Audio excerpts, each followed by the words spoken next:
Topic है Rajya Sabha council of states, यानी कि राज्यसभा को काउंसिल ऑफ स्टेट्स के नाम से भी जाना जाता है। जो राज्यसभा की जो ओरिजिन है वो क्या है, इसकी जो ओरिजिन हुई मॉन्टेग्यू चैम्सफर्ड से हुई, जबकि जो रिपोर्ट आई थी उनकी 1918 के अंदर। ये आपको पता होना चाहिए। The upper house of the parliament, Rajya Sabha जिसे हम काउंसिल ऑफ स्टेट्स के नाम से भी जानते हैं, वॉज कॉन्स्टिट्यूट ऑन 3 अप्रैल 1952, जो कि कॉन्स्टिट्यूट हो गई थी 3 अप्रैल 1952 में, और उसका जो फर्स्ट सेशन है 13 अप्रैल 1952 में हुआ था। Since then, it has contributed to the welfare and progress of the country in many ways.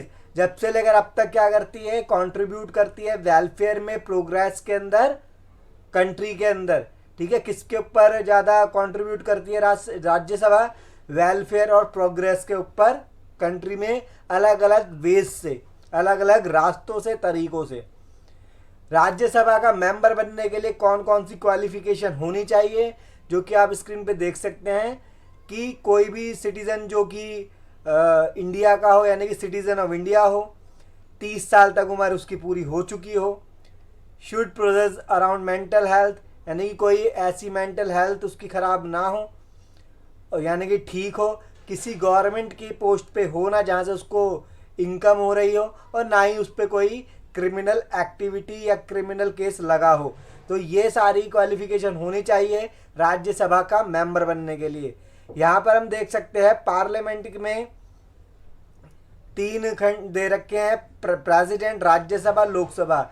यहाँ से आप इजीली देख सकते हैं प्रेसिडेंट के लिए बनने के लिए 35 एज चाहिए होती है, और राज्यसभा के लिए 30 एज चाहिए होती है, और लोकसभा के लिए 25 एज चाहिए होती है। या कॉम्पोजिशन ऑफ द पार्लियामेंट, जिसका जिक्र किया जाता है आर्टिकल 79 के अंदर, यानी कि पार्लियामेंट के बारे में आर्टिकल 79 के अंदर दे रखा है। पार्लियामेंट के, जैसा कि अभी हमने पढ़ा, 3 टाइप्स हैं। टाइप्स नहीं, इसके अंदर जो अंग हैं, कौन कौन आता है पार्लियामेंट में? President of India, Lok Sabha, Rajya Sabha. जो पार्लियामेंट में कौन कौन से 2 हाउस होते हैं, राज्यसभा और लोकसभा। राज्यसभा को अपर हाउस कहते हैं, और ये रिप्रेजेंट करता है स्टेट्स को, इंडिया की स्टेट्स को रिप्रेजेंट करता है। लोकसभा को लोअर हाउस के नाम से जानते हैं, और इसको पॉपुलर हाउस भी कहा जाता है, क्योंकि it represent the people of India. ये तो स्टेट्स को रिप्रेजेंट कर रहा है राज्यसभा, और ये पीपल को रिप्रेजेंट कर रहा है Lok Sabha. The president is an integral part of the parliament.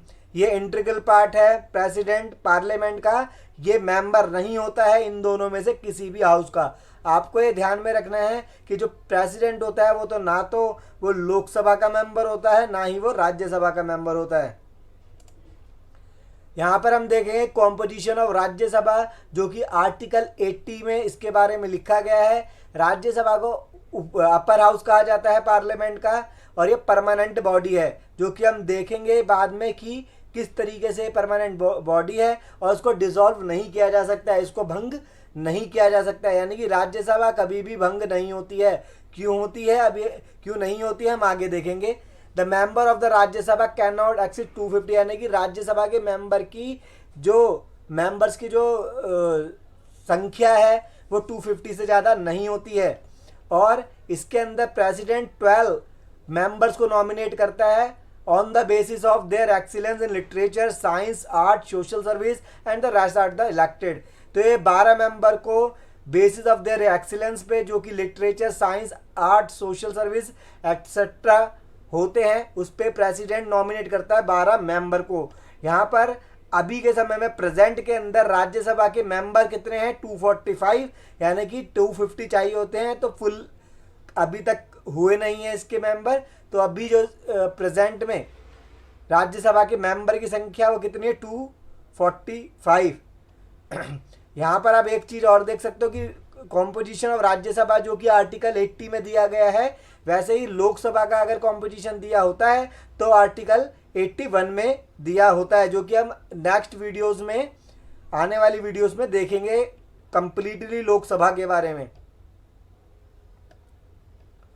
तो राज्यसभा में यहाँ आप देख सकते हो कि 250 टोटल मेंबर्स होने चाहिए, शुड भी यहाँ पर लिखा हुआ है, यानी कि होने चाहिए, जिसमें कि 238 स्टेट और यूनियन टेरिटरी से आ सकते हैं, 12 मेंबर्स आते हैं basis of their excellence.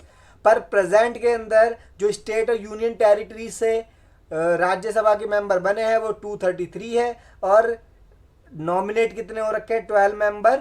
President ने कितने करे हैं, 12, जो कि 12 ही मेंबरों को नॉमिनेट करते हैं। इन दोनों को जब आप ऐड करोगे 245 मेंबर, जो अभी के प्रेजेंट के अंदर मेंबरशिप है वो 245 आ जाएगी। यहाँ पर आप देख सकते हो the current strength of the house is, जो मैंने अभी बताया है, 245 है, जिसके के अंदर 229 member represent the states, 4 member represent the UTs and 12 are nominated by the president. यहाँ पर अभी थोड़े बहुत चेंजेस हुए हैं जो कि हम आगे देखेंगे। फिर है राज्यसभा का election. Rajya Sabha is the body representing states in Indian union. The elected member of state legislative assembly, यानी कि जो भी विधानसभा के मेंबर होते हैं, यानी कि जो कि एमएलए होते हैं, वो राज्यसभा के इलेक्शन में भाग लेते हैं। यानी कि MLA elect the members of the Rajya Sabha किस बेसिस पे, proportional representation through the single transferable vote system. Single transferable vote system, इसके अंदर सिंगल ट्रांसफरेबल वोट सिस्टम के द्वारा ही इलेक्शन होता है राज्यसभा के अंदर। But all the state do not send equal member to Rajya Sabha. Their representation decided on the basis of population of respective state. यहाँ पर जो रिप्रेजेंटेशन होता है डिसाइड बेसिस ऑफ पॉपुलेशन पर होता है। दस the bigger states gate bigger representation and the smaller once have laser representation. जो बड़ा स्टेट है उसका रिप्रेजेंटेशन बड़ा होता है, यानी कि उसमें ज़्यादा मेंबर इलेक्ट होके आते हैं, और स्मॉलर स्टेट्स में कम आते हैं। जैसा कि आप देख सकते हो यूपी के अंदर राज्यसभा की सीटें कितनी है, 31 है, यानी कि 31 सीट्स है यूपी के अंदर। और स्मॉलर स्टेट जैसे कि सिक्किम, त्रिपुरा के अंदर सिर्फ 1 सीट है राज्यसभा की, आपको ये बात ध्यान रखनी है। और Delhi assembly elect 3 member of Rajya Sabha. Delhi assembly के अंदर कितने मेंबर, दिल्ली से कितने मेंबर जाते हैं राज्यसभा के अंदर, 3 जाते हैं, और पौंडीचेरी के अंदर 1 जाते हैं। नीचे वाली लाइन पे भी आप देख सकते हैं कि यूटीज से, यानी कि यूनियन टेरिटरी में कौन कौन शामिल हो गया है अब, दिल्ली, पुदुचेरी, जम्मू एंड कश्मीर, जिसमें से कि दिल्ली में से 3 मेंबर जाते हैं राज्यसभा में, पुदुचेरी में से जाते हैं 1 मेंबर, जम्मू कश्मीर में से जाते हैं 4 मेंबर जो कि राज्यसभा में जाते हैं। और other don't have enough population, और यूनियन टेरिटरीज में इतनी पॉपुलेशन नहीं है कि यहाँ पर जा सके राज्यसभा के मेंबर बनने के लिए। Other union territories are not represented in the Rajya Sabha. जैसे मैंने भी बताया, अदर यूनियन टेरिटरीज रिप्रेजेंट नहीं होती है राज्यसभा के अंदर। और only 1/3 member of Rajya Sabha election, हमेशा 6 साल का इनका टाइम पीरियड होता है राज्यसभा का। कितना होता है, राज्यसभा का टाइम पीरियड 6 साल का होता है। इसके अंदर हर 2 साल के अंदर 1/3 मेंबर इलेक्ट होते हैं, यानी कि इस प्रकार से राज्यसभा बनी रहती है। आगे आप देख सकते हैं क्लियरली कॉम्पोजिशन ऑफ राज्यसभा, जिसमें 250 सीट्स हैं, 238 रिप्रेजेंटेटिव्स हैं स्टेट एंड यूनियन टेरिटरीज के, जो कि इलेक्ट होते हैं इनडायरेक्टली, और 12 नॉमिनेटेड होते हैं बाय प्रेसिडेंट, जैसा कि अभी मैंने बताया था आपको। यहाँ पर आप देख सकते हो एट प्रेजेंट पे कितने 245 मेंबर्स हैं, 229 रिप्रेजेंट करते हैं स्टेट्स को, 4 रिप्रेजेंट यूटीज को। पर यूनियन टेरिटरीज में अब कितने हो चुके हैं यहाँ पर, 3, 1, 4 और ये 8, यानी कि यहाँ 8 आ सकता है। यूनियन टेरिटरीज से कितने आ रहे हैं, 8 आ रहे हैं। 12 नॉमिनेटेड बाय द प्रेसिडेंट, तो यहाँ मैंने चेंज करा है, यहाँ पर 8 रिप्रेजेंट करते हैं यूटीज को, जैसे कि मैंने आपको यहाँ बताया। 3 दिल्ली से, पुदुचेरी से 1, जम्मू कश्मीर से 4, और 12 तो प्रेसिडेंट द्वारा नॉमिनेटेड होते हैं। Allocation of Rajya Sabha seat depends on the population of the states. ये आपको ध्यान में रखना है कि जो राज्यसभा की सीट डिपेंड किस पे करती है, पॉपुलेशन, किसकी, स्टेट की पॉपुलेशन या यूनियन टेरिटरी की पॉपुलेशन के ऊपर डिपेंड करती है। Rajya Sabha the permanent house, Rajya Sabha को परमानेंट हाउस कहा जाता है। नेवर गेट डिसॉल्व कंप्लीटली, कभी भी भंग नहीं होता राज्यसभा। जैसे लोकसभा भंग हो जाती है, डिसॉल्व हो जाती है, राज्यसभा कभी भी डिसॉल्व नहीं होती है, क्योंकि ये परमानेंट हाउस है। परमानेंट हाउस क्यों है?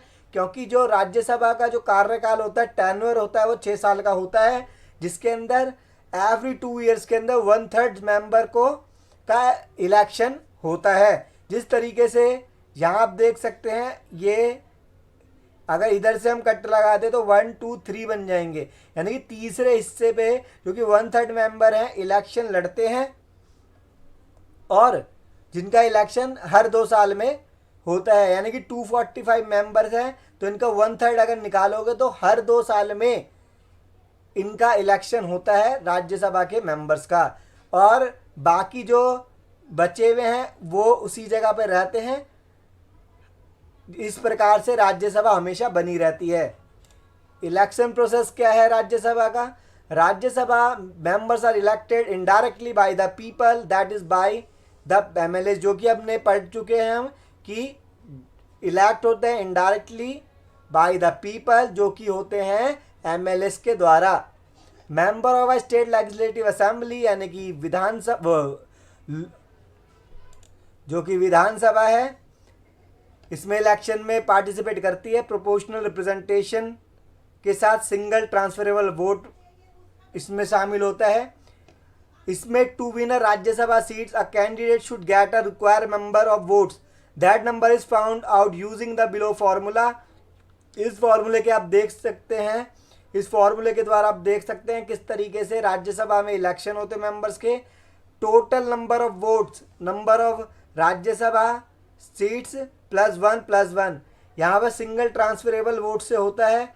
जैसे कि आप देख सकते हो बैलेट पेपर का यूज़ होता है। जैसे कि पहले यहाँ पर अगर आपको लगता है ये सारे नाम हैं, और अगर आपको लगता है ये जो सेकंड वाला है नंबर 1 पे आना चाहिए, और 2 ये 4th वाला 2 पे आना चाहिए, और ये 3rd पे आना चाहिए स्मिथ एमली, यानी कि इस तरीके से आप नंबरिंग करते हैं। आपको एक बैलेट पेपर दिया जाता है, उसमें सभी कैंडिडेट के नाम होते हैं। आप अपनी प्रेफरेंस देते हैं कि नंबर 1 पे मैं इसको मानता हूँ, नंबर 2 पे मैं ऐसे मानता हूँ, नंबर 3rd पे मैं ऐसे मानता हूँ, नंबर 4 पे इसे, नंबर 5th पे इसे।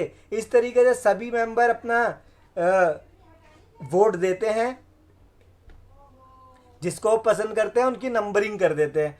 जिसके अंदर जिसकी नंबरिंग नंबर 1 पे सबसे ज़्यादा होती है वो मेंबर वहाँ का बन जाता है राज्यसभा का। यहाँ पर हम कुछ स्पेशल पावर पढ़ेंगे राज्यसभा की, जिसमें से कि मनी बिल है। मनी बिल हमेशा इंट्रोड्यूस होता है लोकसभा में, उसके बाद कहाँ पर इंट्रोड्यूस होता है? राज्यसभा में, जिसे राज्यसभा 14 दिन के लिए रख सकती है। आर्टिकल 249 हमें बताता है अगर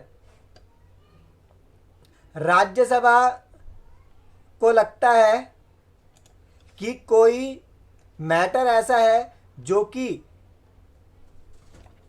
नेशनल लेवल का है, तो जो भी स्टेट लिस्ट में से निकाल के वो नेशनल लेवल पे उसको ला सकती है।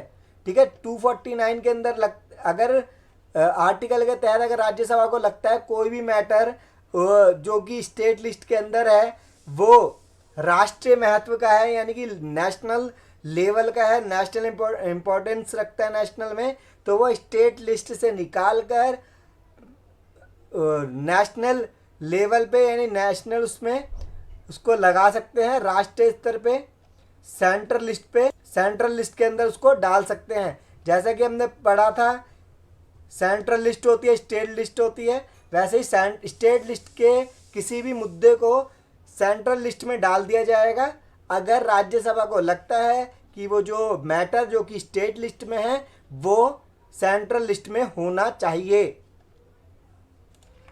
यानी कि सेंट्रल लिस्ट का मतलब यूनियन लिस्ट, एक होती है यूनियन लिस्ट, स्टेट लिस्ट होती है।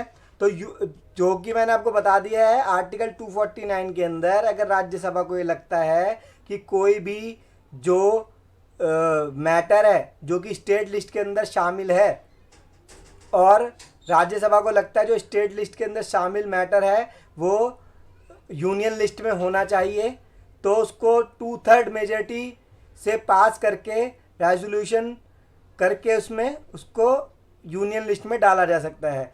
आर्टिकल 312, आर्टिकल 312 राज्यसभा को ऑल इंडिया सर्विसेज की पावर देता है, यानी कि the parliament is allowed to create an all India services common to the union and the state if Rajya Sabha pass requisite resolution.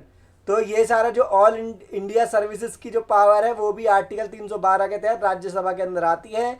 और president को जो हटाया जाता है वो भी vice president can be introduce only in Rajya Sabha. Vice president को introduce कहाँ करा जाता है? राज्यसभा के अंदर। उसके बाद इसको इंट्रोड्यूस बाद में करा जाएगा लोकसभा के अंदर। तो ये स्पेशल पावर थी राज्यसभा की, और ये हमारा राज्यसभा का टॉपिक यहाँ कंप्लीट होता है। इस वीडियो को लाइक शेयर करना ना भूलें।